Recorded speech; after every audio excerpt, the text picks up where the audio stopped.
a far funzionare le macchine addette alla macina dei vari tipi di cereali conferiti al mulino.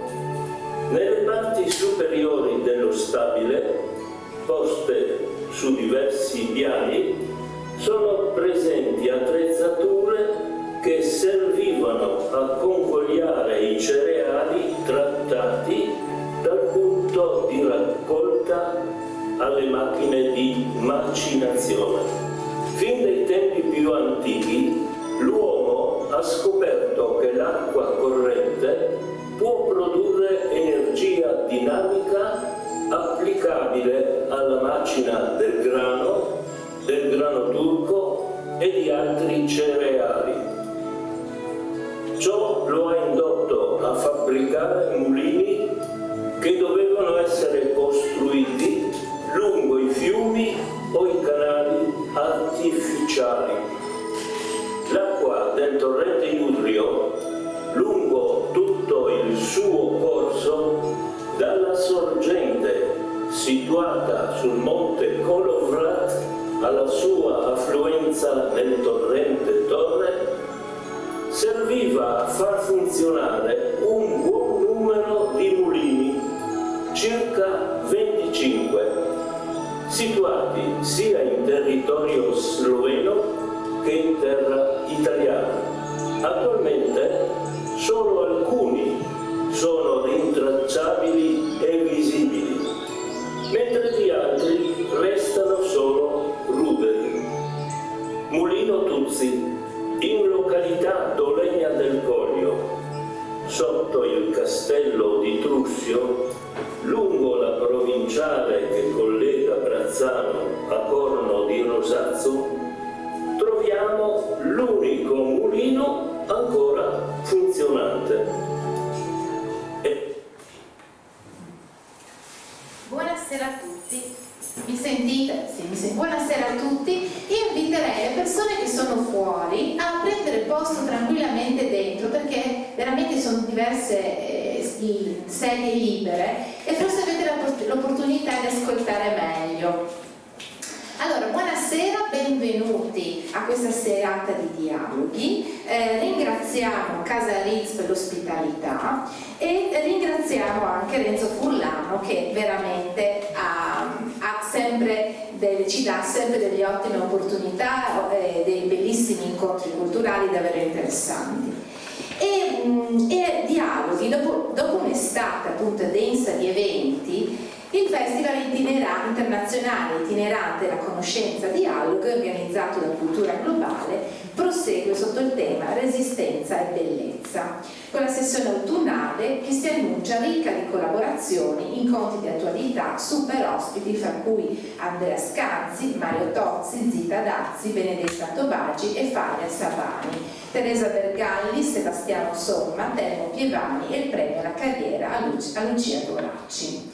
Sono 60 eventi, 17 territori comunali, 4 nazioni, Italia, Slovenia, Austria e Croazia, 40 siti diversi, 3.000 studenti coinvolti.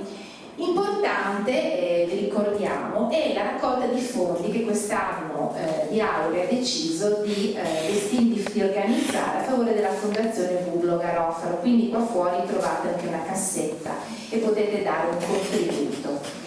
Il progetto Le Muse a Giassicco, realizzato proprio grazie al contributo della Fondazione Cassa di Risparmio, vuole valorizzare e promuovere il borgo, i personaggi realmente esistiti o facenti parte dell'immaginario comune, riscoprendo il legame fra l'uomo e la natura, fra l'ambiente, la storia e la cultura locale, tramite modalità di fruizione e promozioni innovative a impatto zero in un'ottica di sostenibilità e sviluppo del turismo lento, incentivando turismo che promuova la conoscenza delle culture locali e l'immersione dei valori di identità culturale con effetti sullo sviluppo economico e sociale del territorio stesso. La valorizzazione del borgo medievale del fiume Iudrio e della memoria dell'ex confine. Bene, questa sera abbiamo appunto questo bellissimo incontro dedicato a Erasmus Gubin. Ma prima di entrare nel merito faccio una piccola anche introduzione di quello che sarà anche gli appuntamenti di domani. Domani ricordo a tutti che domani, domenica 17, ci sarà quindi l'iniziativa proprio alle ore 11 della lettura di poesia di Là del Fiume con Manuel Buttus e con Maurizio Veraldi, e poi a Casafon, a Ponca alle ore 16 ci saranno storie di Svilf, Benandanti e streghe con Paolo Paroni e Teresa Pitton. E poi sempre a Casa Menis alle ore 17 invece Nato con la camicia, e poi sempre a Casa Menis invece musica di sconfine con i Benandanti. Bene. Venendo all'appuntamento di questa sera, quindi sono particolarmente contenta e ringrazio nuovamente Renzo per averci dato questa opportunità, perché questo è un incontro dedicato a Erasmus Gubin, che era il fondatore dell'associazione Amisa Monquarine ed era anche appunto presidente onorario. È stata una persona molto importante dal punto di vista culturale del nostro territorio, e da vicepresidente attuale dell'associazione Amisa Monquarine sono particolarmente orgogliosa di avere qua questa sera la figlia Rosalia Gubin, avere con me Sabrina Catarin degli Starlupolis e poi il gruppo musicale Camarozzi, che ringrazio per la loro disponibilità. Quindi uniamo diversi aspetti un po' che rappresentavano e rappresentano Erasmus Gubin. Allora, questa sera appunto vi dicevo un po' che il professore, cioè Erasmus Gubin era tantissime cose. Era professore, preside, il premio Epifania del 1945, vicepresidente della Filologica del Goriziano, era tra i fondatori della Proloco di Cormons e appunto, come vi dicevo, il fondatore dell'associazione Amisa Monquarine. Ma io lascerei la parola a Sabrina Catarin, che ci introduce un po'.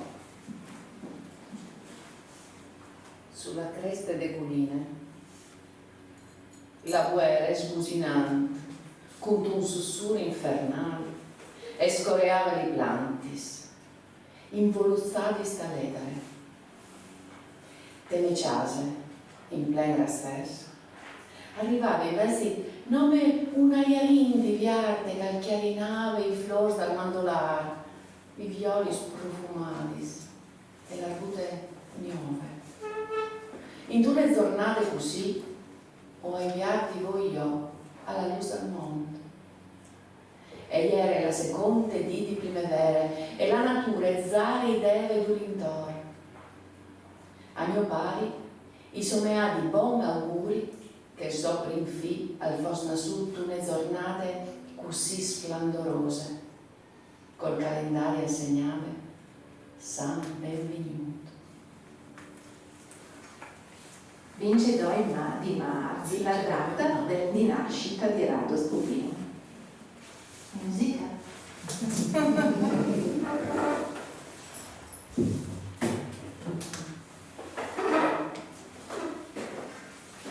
Per aprire le danze pensavamo una polka.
tanto la musica, ma io chiedo alla figlia, come ricordava tuo papà la sua infanzia nella Cormos di allora?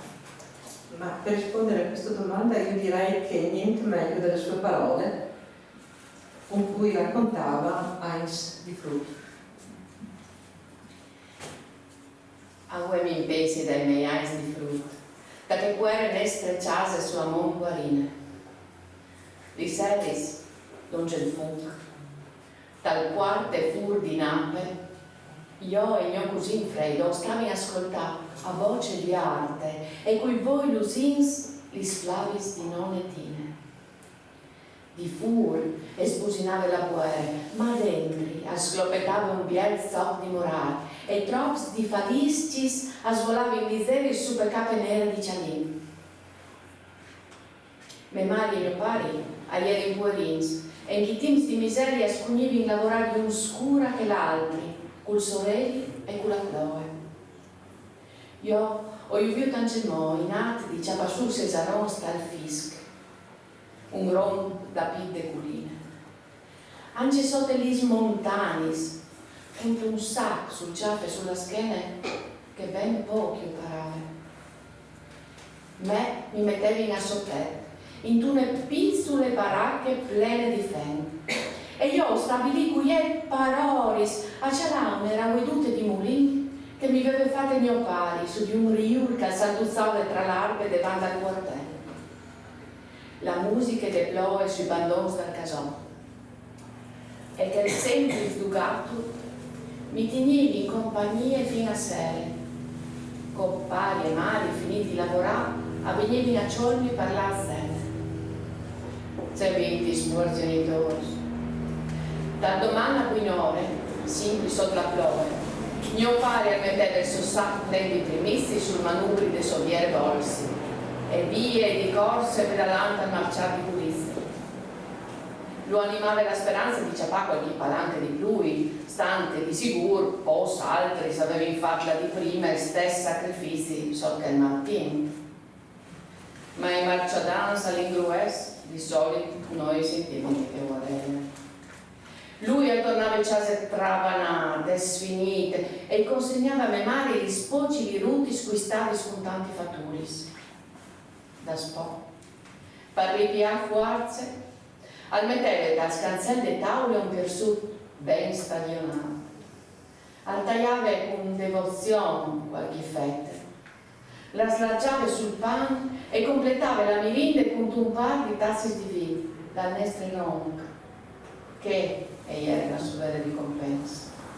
La sua allegria insieme al suo incentivo a condurre al lavoro e ai sacrifici, al bene delle nostre famiglie.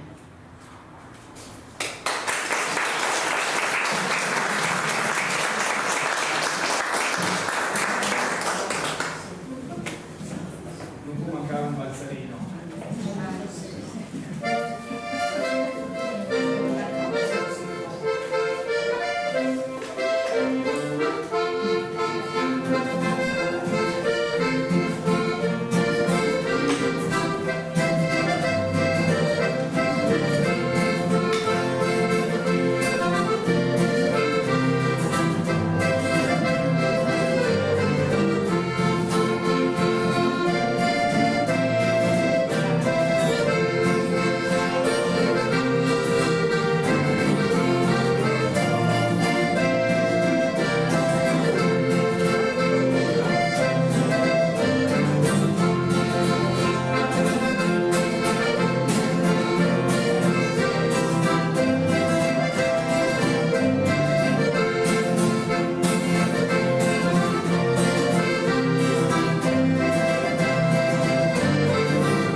Vedi qualcuno non ti vuole di fare un giro di parte.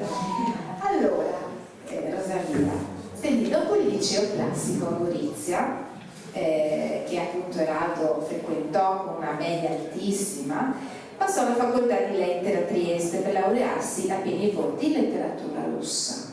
Come mai questa scelta della letteratura russa? Questa scelta deriva dall'esperienza del nonno, perché mio nonno, come tanti in questa zona, nella prima guerra mondiale è stato mandato a combattere sul fronte orientale in Galizia e dopo non molto è stato preso prigioniero, ma lui non ricordava male questa sua prigionia. Lui diceva che per i russi i soldati italiani di questo esercito erano vittime della guerra, vittime, e quindi diciamo coinvolgevano anche i prigionieri nelle feste che facevano, e il nonno aveva imparato anche a leggere i giornali in russo e i balli, il folklore, e aveva trasmesso questo amore per la Russia al figlio. Soltanto che quando mio papà comincia a frequentare l'università è il secondo dopoguerra, e voi sapete che su questo confine non era facile fare la scelta di laurearsi in letteratura russa, era anche significava anche una scelta in qualche modo politica, insomma, di cui hanno sofferto anche i miei nonni, perché gli è stata messa una bomba all'ingresso di casa. Il papà comunque a Trieste aveva sentito per caso delle lezioni di russo su Pushkin e si era appassionato di questo autore, anche perché aveva scoperto che era vissuto negli stessi anni del suo autore preferito, Leopardi. Si laureò nel 1950 a pieni voti su Pushkin, sulla storia della rivolta di Pugaciov. Il suo professore disse: un laureato in più, un disoccupato in più. Per fortuna non fu così. Allora, come leghiamo la lettura seguente? La lettura seguente si lega con il fatto, con l'esperienza di guerra del nonno in Russia, e dell'aver scoperto lì come allevare le api. Perché mio nonno aveva un grandioso apiario nomade che lui spostava in varie zone di Cornons, da via Officine alla zona dei Novali, a Ulfero, e durante l'estate a Fiumicello. Cosa lì mi hai spoilerato il finale. In te par vasta de culine, fagione di un zuc, si giace in lì di voi un bien lapiari, tignut con cure e tecniche moderne di un apicoltore che è il figlio di un altro apicoltore, Guido Zorzut. Bisogna sapere però che Boz di As si poteva inviare di più in su, vicini di dos chasi rustichi, stan già esprime. Io tinivi e io curavi doi contadins, che erano anche doi grandi amici, Sef Russian, chiamato Paradis, e Pieri Scubin. Avevano in più o manco la stessa età, e proprio il Parchelli aveva fatto il militare insieme sotto l'Austria. Quando scoppò la prima guerra mondiale, a fuori in arruolazzi e mandati in una caserme a Rackesburg in Stirie. A ieri in su una dors, lucidoi. Sef suonava il clarinetto e Pieri la trombe, e partiste fuori in segnanza ai bande del reggimento. 197. E il loro compito era quello di accompagnare alla stazione del treno i soldati austriaci che avevano a combattere sul fronte russo. Si consideravano fortunati perché con la banda in quel paese non correva nessun pericolo. Ma a un certo momento, quando i tedeschi e austriaci scappavano su tutto il fronte, anche i due amici furono mandati a combattere. Si salvarono per un miracolo, ma furono fatti prigionieri e mandati in campi di concentramento, prima a Tambov e poi a Voronezh. Da poi i russi si hanno spostati retrovisi, ha lavorato a ferrovie e ai boschi. Allora, giovani scontadini, abituati anche alla voce di fatture, noi displasevi di la taglialenza e di portare le scuole e gli ospedali, perché così e avevi contatti con la gente, possibilità di partecipare alle sue feste. Se Pieri ed avevi imparato un po' di russo, a sapere lei i giornali, e così venivano a sapere che sull'italianschi front e sulle due zucche andalusini si svolgevano in battaglie sanguinose. Loro invece in pace, senza pericoli dai paesi delle campagne russe, si consideravano doppiamente fortunati, tanto lui che aveva un buon rapporto con la popolazione. Unedì, a Torri, nel Cesute, sull'orlo di un bosco, gli è capitato di vedere un figliuolo che lavorava a Torri pochi seduti sulle sas. Per loro erano novità. E curioso come che ieri, si fermarono a fevelare per un minuto, che ben volentieri, non dove gli ha illustrato la vita laboriosa di questi vestiti, ma io anche invitato a entrare su Isbe per far assaggiare la mail, il dolce prodotto dal loro lavoro. Sono restati inchiantati, che era l'estate il loro primo contatto col mondo dell'apicoltura.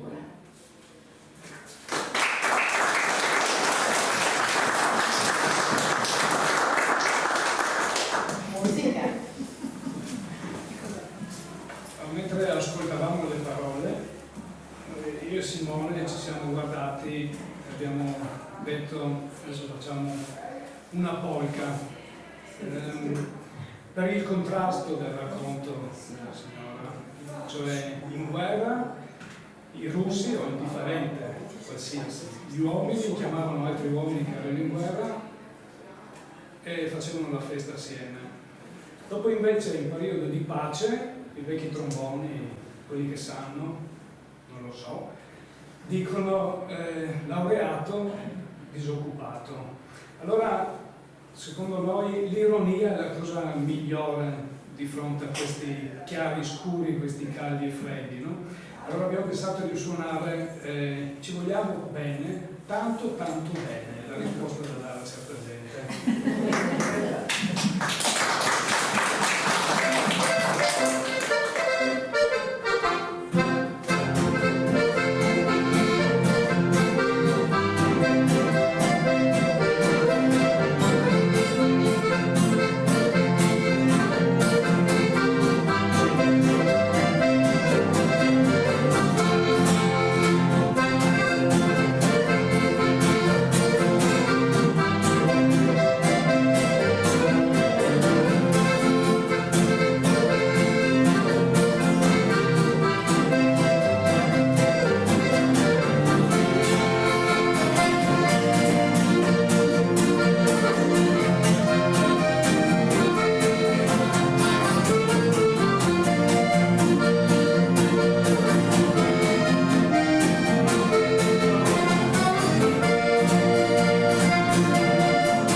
Questo negli scritti, nella fotografia e nella sua attività intellettuale impegnato. Che cosa significava per lui anche la casa sul Quarino?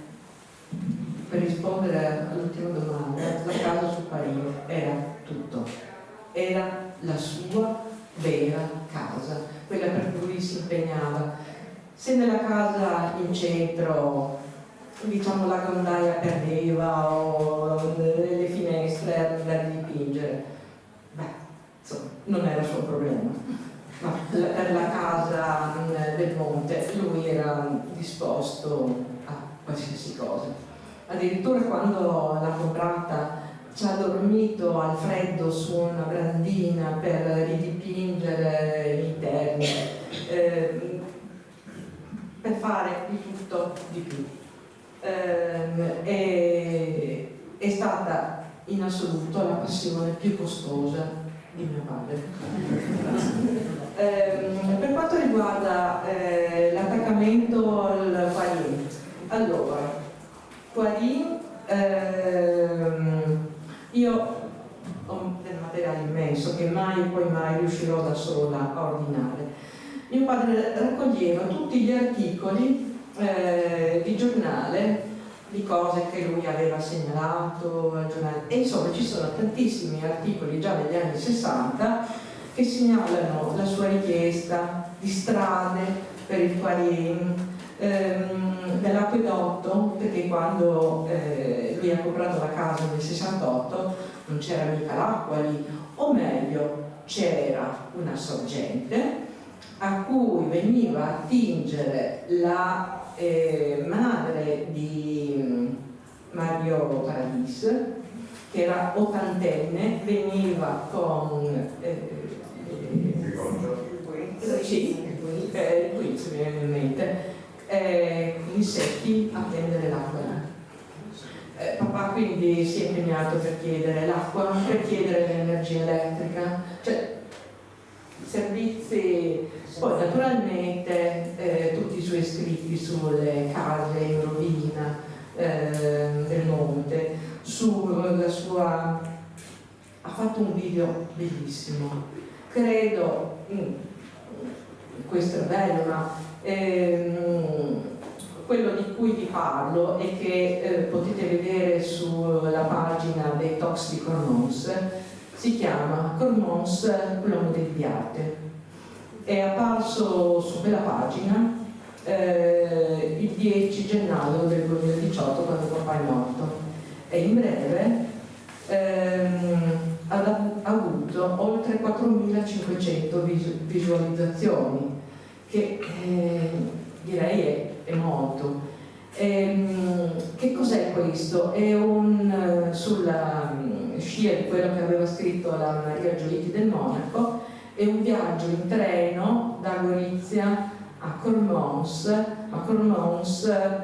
soprattutto il monte, con la mute di arte, cioè vestito di primavera. Papà, poi come voi sapete, è stato tra i fondatori degli Amis de Quarine,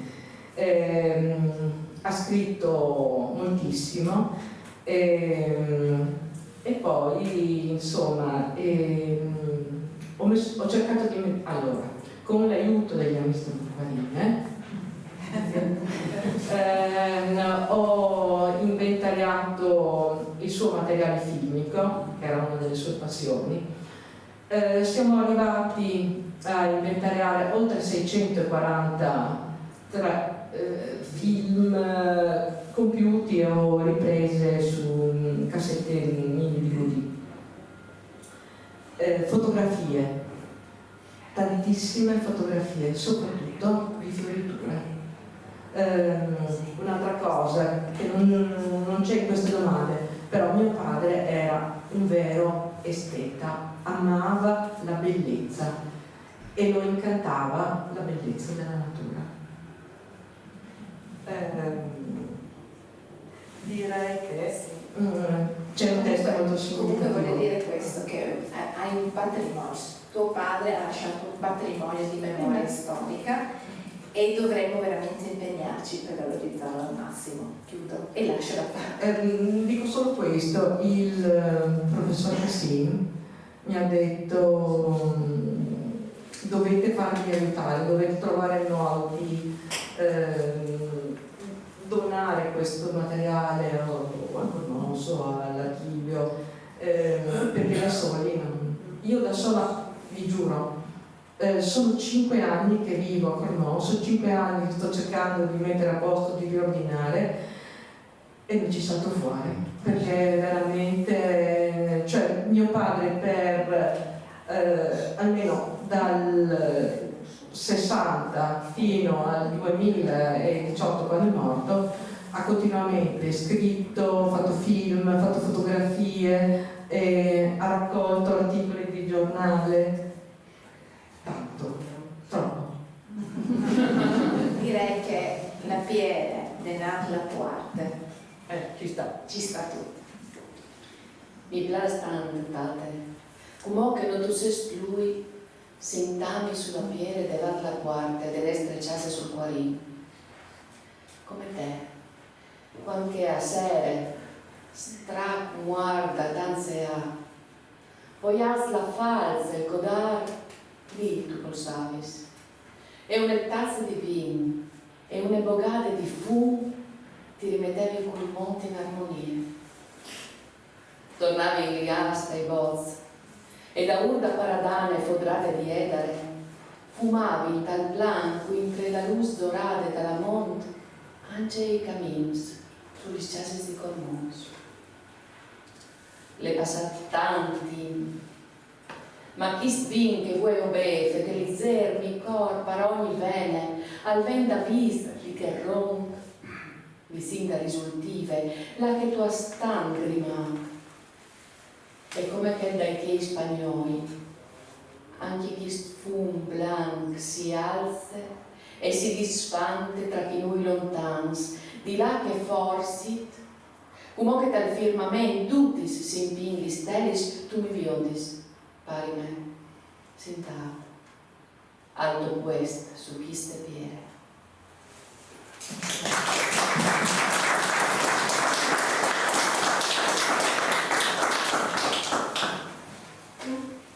Un balzerino sulla partenza, sul movimento, la gente che parte in porto con le navi e canta.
Nelle sue fotografie si nota un forte senso della natura. E quindi io tornerei su questo concetto. Quale significato aveva per lui la natura? Mio padre era figlio di contadini, in mezzo alla natura c'era nato e aveva vissuto non solo la bellezza ma anche la potenza della natura. Una nata può essere buona, può essere la fame, può essere la morte delle api. Comunque papà era veramente affascinato dalla natura in tutte le sue manifestazioni e aveva un senso romantico della natura e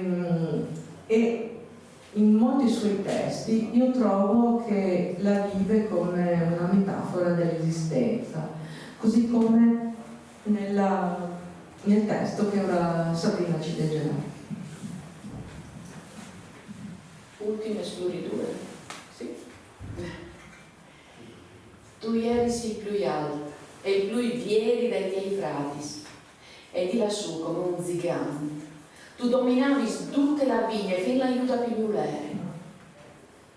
Tra i tuoi ramazzi, al fazer il nido il pettiros, si davi in vigne e passars, ed ignoto si sentiva il piano malinconico del rosignuolo.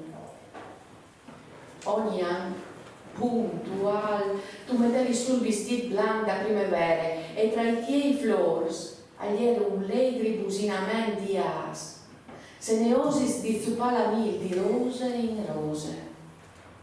Prima dall'inizio dell'estate, su di te avalavi dal vinta mazzes li sariesis pieni di fiori e dolci di ciancià. C'è bien che ieri allora di vigni su parzore per poter stirare giù, per ghioldi il loro delicato e dolce sapore. A cialaiu da pontis, partiraiu che splui maduris, qualche volta a vignevi in scrisoli. Ma ieri bien provare emozione. Io l'hai provare lui e più voltis. In inviare ti tocciare da spesso, scombatti con gli sbugati violenti da guerra. Tu sei stato buon di resisti parains, ma une brutte di, dal corso di un burlazzo, e il vento ti ha dato una stoccate tremende e ti ha dislitrizzato e fatto con la partiare. Ti hai cercato di stirare sul filare dei vizi, proprio là che gli era lì di un miar di ciantarini. Tu vai visto che li tri sparaia vicino di una grande buse. E è stata una piagne dolorosa che mi ha fatto constatare che anche gli splantis, come gli umini, non durino in eterno. Anche loro hanno un inizio e una fine. Qualche settimana da spo, sta vigilante il fuc che all'ardeve vivarò sul focolare, e zati io devi tagliata topsi in spiete dal tuo turno. E la di dopo avevi prontato la sé e il massan. Ma pioveva, faceva freddo così e hai lasciato passare diverse settimane. Lunedì però, come grande maravè, ho hai scuviato sul tuo tronco un rame, plene di pienis, e così ho hai capito che non tu eri morta a tutto. La unica lidria restata in tetiare ti forniva la sostanza per sopravvivere anche un poco. Seduta va ben avanti, che stanco, potrei darsi che mi capiti di tirare su i tostariesi stanco e più spartiare. Che al saresti il secondo miracolo, al saresti come se tu avessi capito che io, come te ormai là qui anni, bisognerebbe che non mi rischi più a mettere la vita in pericolo sui tuoi stramazzi. E in un slancio di generosità tu avessi pensato di farmi, forse per ultime volte, e regalo di tos pomis bienis e sauritis.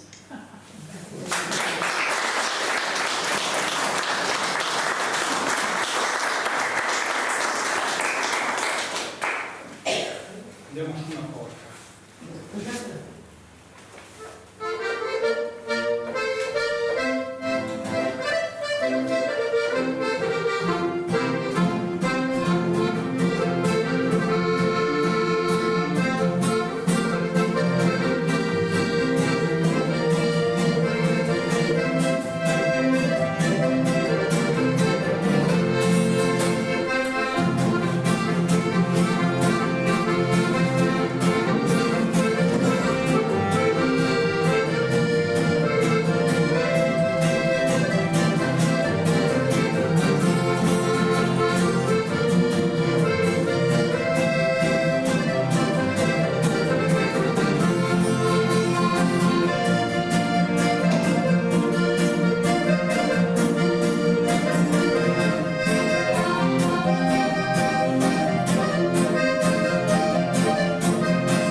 lingua, cultura, tradizioni, letteratura, è sempre stato l'interesse primario di tuo padre, di gran parte della sua vita. Egli ha anche portato anche dei riconoscimenti importanti, come dicevamo, il premio Epifania e il premio anche al Merit Furiano. Come e quando è nata questa passione che ha plasmato la sua attività di uomo della scuola, di uomo di cultura in generale? Come è stata vissuta anche questa cosa in famiglia?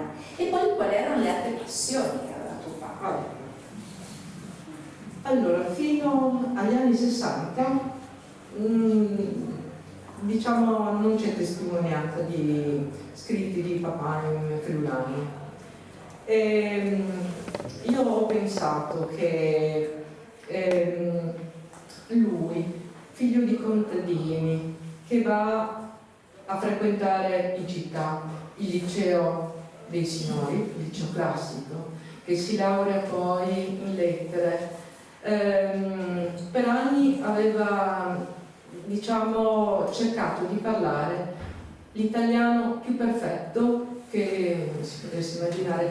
L'avete anche sentito, seppure con voce stentoria come gli annunciatori dei film Luce.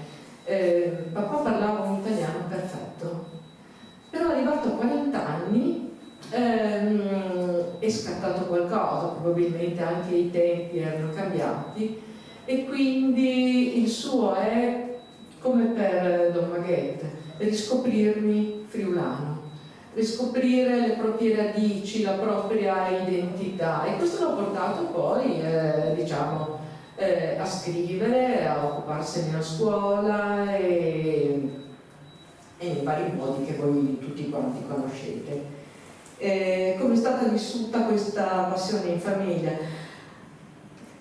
Beh, la mamma lo adorava e quindi lo seguiva in tutto per tutto, anche se comunque lei aveva le sue idee, cioè lei non condivideva per niente la storia della Coinelli, diceva e come mi avete dato così? No! E quindi papà cercava con, diciamo, spiegarle. Comunque lei di questa Coinelli non è mai stata convinta. Come figlia, quando è nata questa passione qua, io ero allora stata educata in italiano, perché io capisco ovviamente friulano, ma non lo parlo. Mi viene più facile, so che sto dicendo una bestialità e non ridirete, ma mi viene più facile tedesco piuttosto che friulano. Quando sei un ragazzino sei proiettato verso il futuro. Per me il friulano che io sentivo seguendo mio papà, perché naturalmente noi eravamo obbligati, tutta la famiglia, a seguirlo in tutte le manifestazioni. Se Friuli era il zocculis di Nene, era un riferimento a un friulano che non potevo sentire mio. Diciamo, certe cose le capisci quando hai una maggiore maturità, e quindi questo il lavoro che mio padre ha fatto e la sua attività lo capirò dopo con una maggiore maturità. Per mia sorella, che tra l'altro si scusa di non essere qui ma a un'altra manifestazione a Borgo Castello, è stato diverso. Lei è nata in un'altra epoca e quindi lei parla friulano. Senti, tuo padre si è dedicato molto agli artisti, cioè a far scoprire, riscoprire gli artisti, poeti, scrittori, scultori locali. E anche naturalmente a quelle che erano le feste tradizionali, quindi al suo paesaggio, alla sua storia, alla gente che anche viveva e vive il territorio pormonese. Ecco, come potessi sintetizzare questo?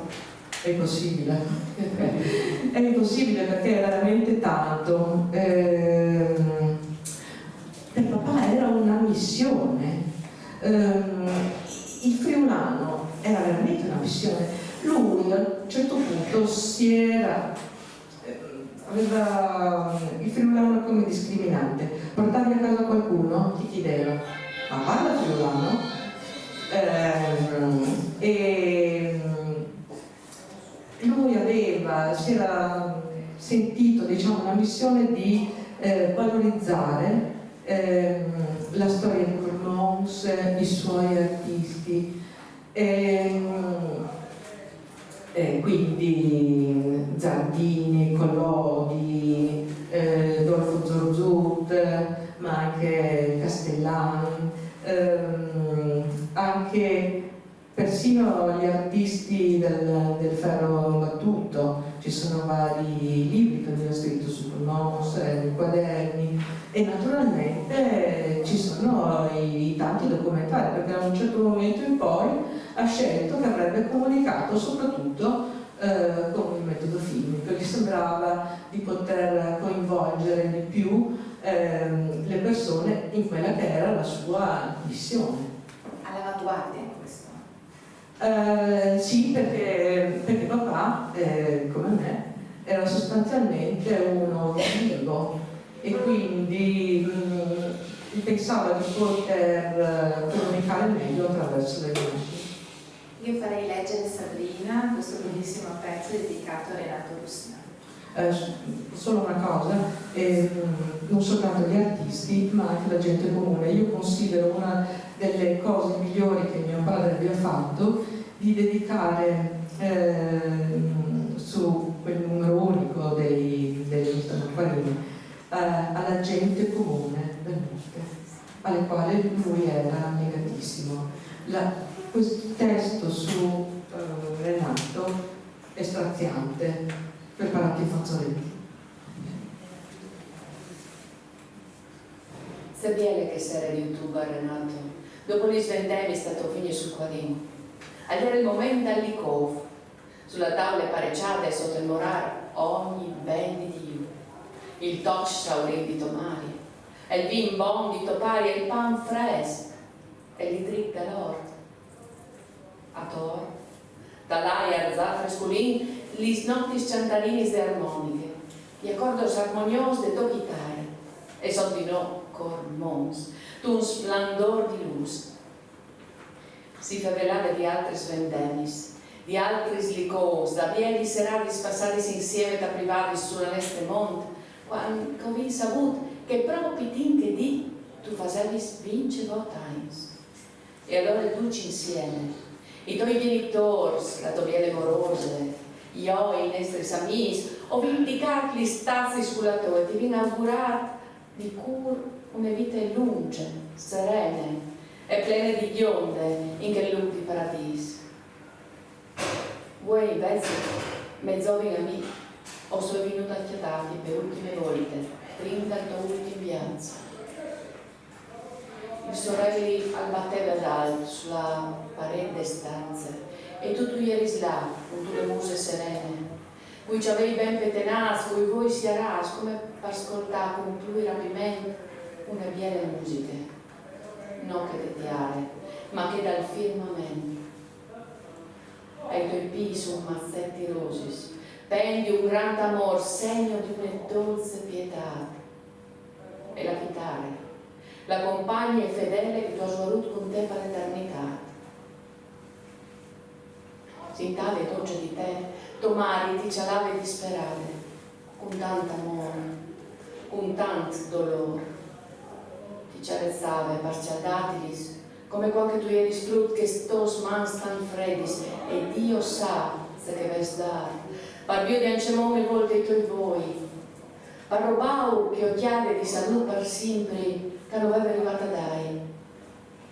Topari alziriva in ogni mood di dominare su pene, di somea paron di seris, quindindi da ogni quarto, agli sperabili di corote, di confuar, di tance amis. Si capiva però che il suo cura gli era ingroppato e che pleni di lacrime s'astenti nudi dentri agli eri i suoi voi.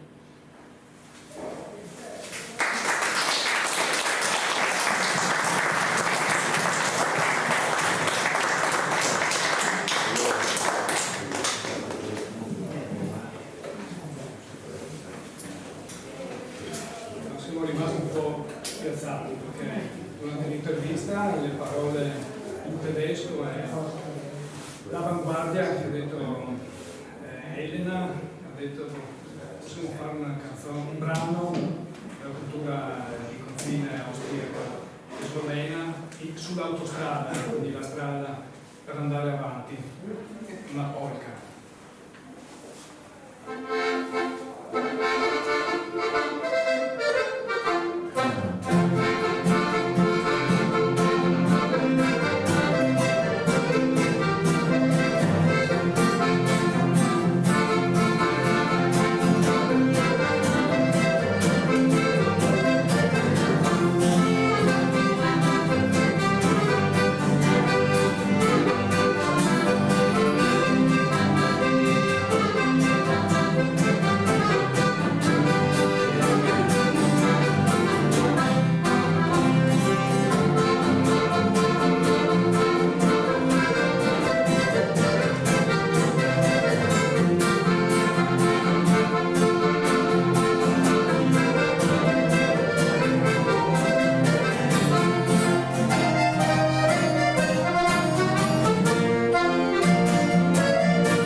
Stringe, quindi l'ultimissima domanda, l'ultimissima lettura, e voglio chiedere questa: come percepiva il rapporto tra la vita e la morte? Appare terrorizzato dalla morte e soprattutto dai simboli di morte, almeno quelli che lui percepiva tali, la croce, il nero, quindi non ci si poteva vestire in nero. E la volta che ho trovato nell'uovo di Pasqua una croce è stata una tragedia. Direi che a lui è successo come al ciliegio della poesia precedente, è caduto e è andata così, insomma. L'ultimo testo che abbiamo scelto è un po' tra vita e morte.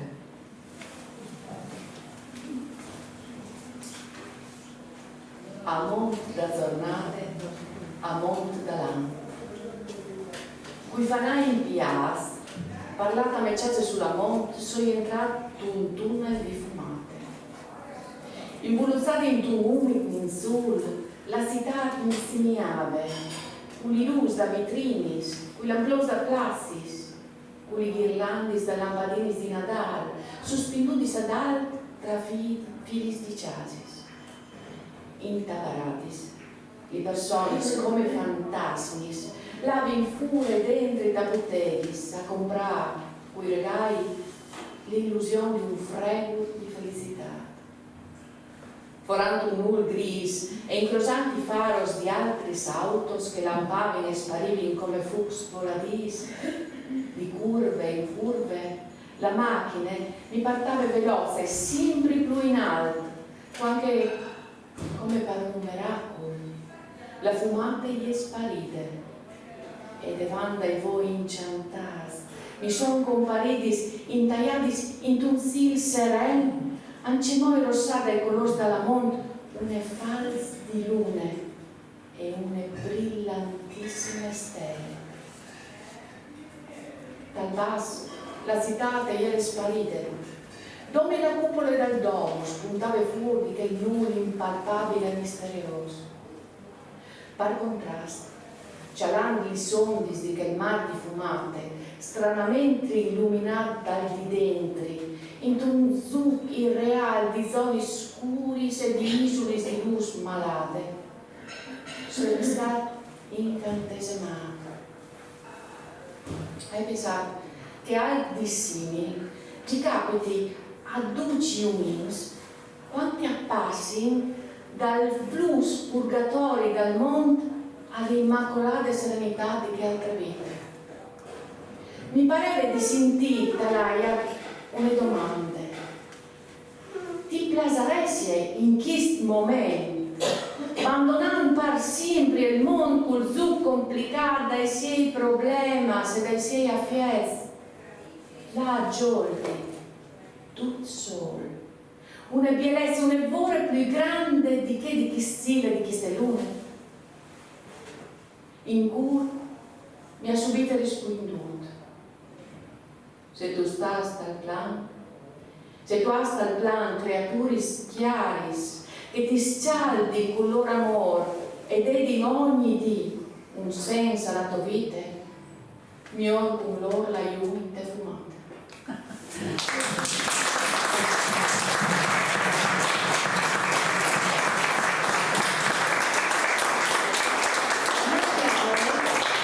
Io chiamo Enzo Furlano qui, che vuol dirci due parole. Ringraziando voi, intervengo solo per dire qualcosa a cui tengo molto, ringraziando il pubblico, ringraziando Rosalia, Sabrina e Tamaros e Elena, che si sono date le 4 giornate di Giassico, e volevo solo sottolineare che domani, oltre che dedicare un pomeriggio intero con una conferenza, con una rappresentazione teatrale e con un concerto dei benandanti, ad un benandante piuttosto famoso che scrisse Carlo Ginzburg, certo Paolo Gasparotto, che nel 1530 fu accusato di essere, e lo ammise, fu processato a Cividale e ammise di essere un benandante. La mattina con l'associazione Iudro facciamo qualcosa piccolo come tutte le nostre cose, ma piuttosto impegnativo anche tecnicamente. Manuel Butus leggerà il testo in friulano del Porto Sepolcro dell'Ungaretti da Casarizz, da questa parte, da questa riva, mentre nella riva opposta, a Corno di Rosazzo, ci sarà Maurizio Veraldi che tenterà di accompagnarlo con l'organetto.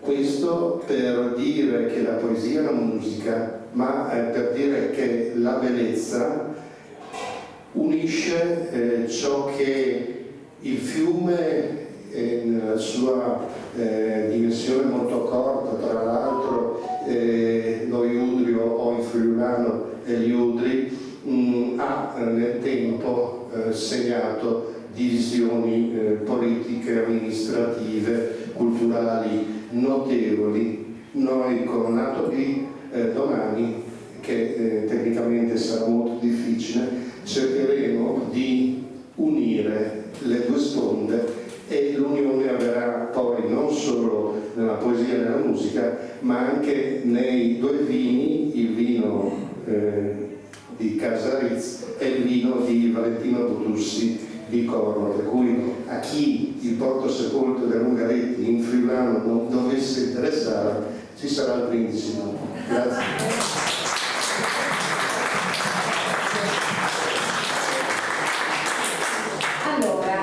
So che il tempo praticamente ormai è finito, ringrazio Renzo. Volevo ringraziare naturalmente Rosalia Scupin, Sabrina Caparin e Tamaros.